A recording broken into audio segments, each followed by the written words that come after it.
Circulatory system की खोज William Harvey ने किया था। ब्लड सर्कुलेटरी सिस्टम में ब्लड के माध्यम से पोषक पदार्थ CO2, ऑक्सीजन, हार्मोन आदि का परिवहन किया जाता है। ब्लड सर्कुलेटरी सिस्टम में आप पढ़े होंगे कि ब्लड का जो कार्य होता है पोषक पदार्थों का परिवहन करना, हार्मोन का परिवहन करना, CO2 का परिवहन करना, ऑक्सीजन का परिवहन करना ब्लड सर्कुलेटरी सिस्टम के माध्यम से होता है। ब्लड सर्कुलेटरी सिस्टम 3 प्रकार का होता है। ओपन ब्लड सर्कुलेटरी सिस्टम, जिसमें क्या होता है बाह्य कंकाल तंत्र वाले जो जीव होते हैं उसमें ओपन ब्लड सर्कुलेटरी सिस्टम होता है और ब्लड प्रेशर उसमें नहीं होता है क्योंकि रक्त वाहिनी नहीं होता है। क्लोज ब्लड सर्कुलेटरी सिस्टम वाले जो जीव होते हैं उसमें क्या होता है कि आंतरिक कंकाल तंत्र वाले जीव में क्लोज ब्लड सर्कुलेटरी सिस्टम वाले सिस्टम होता है। आंतरिक कंकाल तंत्र वाले जीवों में इसमें रक्त वाहिनी होता है, ब्लड प्रेशर होता है और रक्त का जो स्पीड होता है जाने का 120 और आने का 80 होता है। उसके बाद मिक्स ब्लड सर्कुलेटरी सिस्टम होता है। मिक्स ब्लड सर्कुलेटरी सिस्टम में एक बैग आगे जाते जाते ब्लड सीधे पीछे आ जाता है, मिक्स ब्लड सर्कुलेटरी सिस्टम कहलाता है। इसके बाद सीरा और धमनी के बारे में पढ़ते हैं अपने लोग। तो धमनी जो होता है ना वो हृदय से कोशिका तक ब्लड को ले जाता है, शुद्ध ब्लड को ले जाता है और सीरा जो होता है वो कोशिका से हृदय तक अशुद्ध ब्लड को लाता है।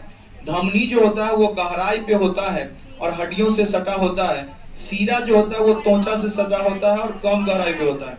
धमनी को काटने से लोग मर जाएंगे और सीरा को काटने से उतना फर्क नहीं पड़ेगा, त्वचा से चिपका होता है। धमनी जो होता है उसका जो नलिका होता है वो थोड़ा मोटा होता है और धमनी लाल रंग का होता है और सीरा जो होता है नीले रंग का होता है। ये अपने लोग पढ़ लिए थे। उसके बाद इसमें हम पढ़ते हैं दिल के बारे में, सीधे दिल के बारे में पढ़ते हैं।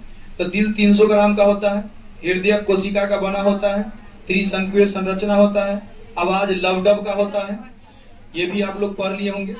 दिल में पेरिकार्डियल नामक झिल्ली से ढका होता है, इसमें पेरिकार्डियम नामक द्रव भरा जाता है और पोटेशियम के कारण से दिल जो है ना सुरक्षित रहता है। पोटेशियम से दिल सुरक्षित होता है। तो दिल में ब्लड जो किस प्रकार से आता है और किस प्रकार से दिल से बाहर ब्लड जाता है, दिल को हम पंपिंग चेंबर कहते हैं। तो ऊपर वाले को हम आलिंद बोलते हैं, आलिंद को हम रिसीविंग चेंबर बोलते हैं। आलिंद को क्या बोलते हैं? रिसीविंग चेंबर बोलते हैं। तो रिसीविंग चेंबर को हम देखेंगे तो ब्लड जो शुद्ध होता है वो फेफड़ा में होता है। ब्लड शुद्ध कहाँ होता है? हेमोग्लोबिन में ऑक्सीजन का मिल जाना क्या कहलाता है? शुद्ध ब्लड कहलाता है।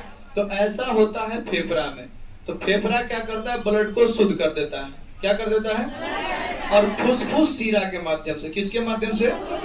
फुसफुस शिरा के माध्यम से ब्लड जो है ना बायां आलिंद में पहुंचता है। कहाँ पहुंचता है?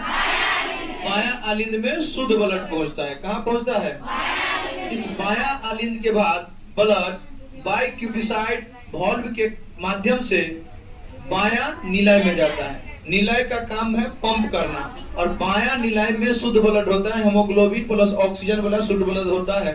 और ये बायां निलय जब धड़कने का काम करता है तो ये शुद्ध ब्लड शरीर के विभिन्न कोशिका तक पहुंचता है।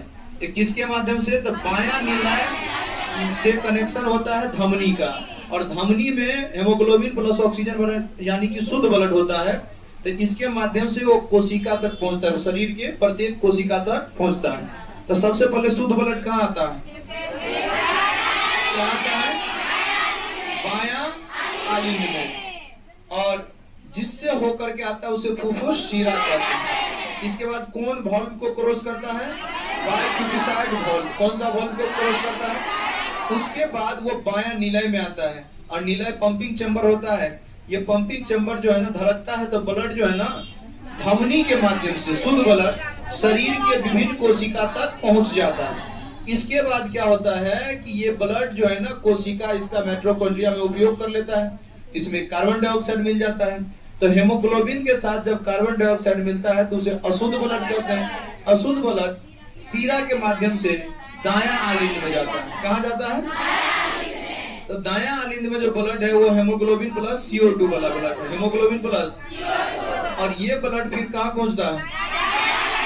दायां निलय में पहुंचता है। कहाँ पहुंचता है? और दाया नीलाय में पहुंचने के बाद ये ब्लड को जाना है फेफड़ा के पास। तो यहाँ पे क्या होता है, फुफ्फुस धमनी के माध्यम से हेमोग्लोबिन प्लस CO2 फेफड़ा के पास शुद्ध होने के लिए जाता है। इसके बाद जो ब्लड जो है ना यहाँ से जो धड़कता है नीलय, बायां नीलय, और शरीर के प्रत्येक कोशिका तक शुद्ध ब्लड जो जाता है उसको जाने का स्पीड जो है ना 120 है, उसे सिस्टोलिक कहते हैं। और आने का जो स्पीड है शरीर से यहाँ तक उसे हम डायसिस्टोलिक कहते हैं, 80 का।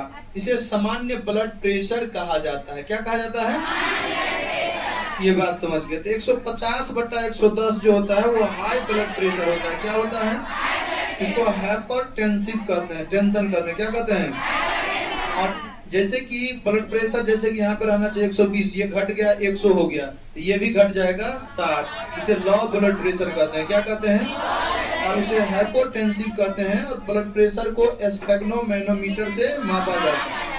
इधर यदि हम देखेंगे तो ये आलिंद है, इसे रिसीविंग चैम्बर कहते हैं। आलिंद को क्या कहते हैं, और नीलय को पंपिंग चैम्बर कहते हैं। आलिंद को जब हम रिसीविंग चैम्बर बोलेंगे, ये जो आलिंद है उसमें पेस मेकर लगाया जाता है। किस आलिंद में, तो दायां आलिंद में। और ये हृदय के गति जो होता है, कंपन होता है, उसको नियंत्रित करता है। इसी चैप्टर में पढ़ते हैं दिल के बारे में।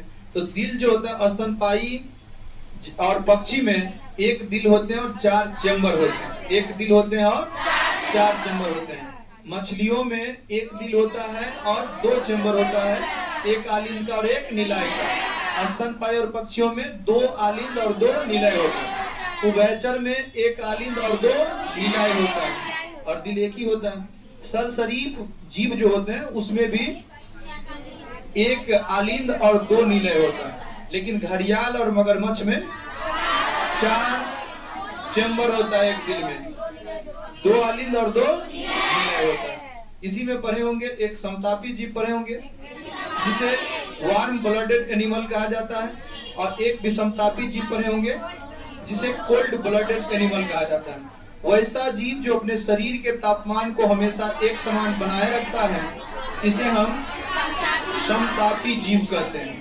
और वैसा जीव जो अपने शरीर के तापमान को हमेशा प्रकृति के आधार पर बदलते रहता है, उसे विषमतापी जीव कहते हैं। और तापमान जो है ना लैंगिक गुणों को प्रभावित करता है।